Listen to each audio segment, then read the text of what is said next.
So this is Mr. Marvin Ambrose. He has been a PE teacher at Kodaikanal International School.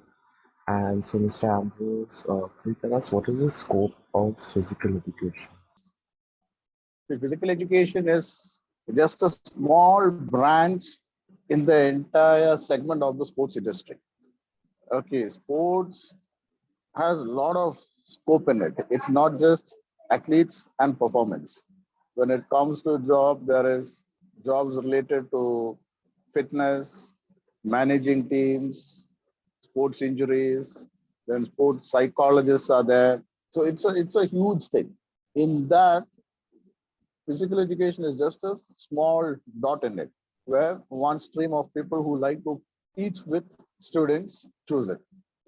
If you are wanting to work with professionals, professional athletes, grassroots level clubs, then you have a different branch altogether to look forward.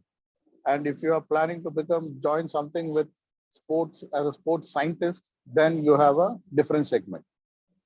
See, there are a lot of things that you can do based on your interests, especially if you take just a branch of fitness.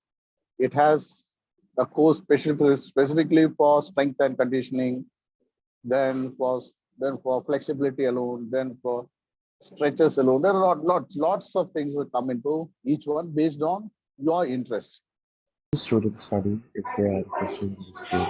If you are choosing physical education as your mainstream, see, the basic thing is for every physical education teacher, the main thing is one is you need to know about the anatomy of the body. Then you need to study a subject called kinesiology, where you study about movements, because every activity involves a movement. So how efficiently and economically you can do a movement, basically when it comes to different techniques and skills. So there's something called as kinesiology in that.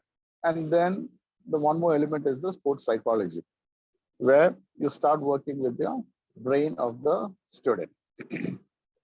So then these are the three main branches. And in this, you can specialize in one area, whether you want to do more with exercise physiology or sports psychology or sports biomechanics. And then in fact, you have a routine of learning all sports, because in a school segment, a teacher needs to work with children and you don't know what their talent, where their talent lies. So for example, if I'm teaching a football to a class, I should be aware of the basic skills. So like that, we have been taught almost 12 to 16 sports over a period of 3 years. And from there, we can choose to specialize in one or two sports when it comes to the master's degree. So that's how it works.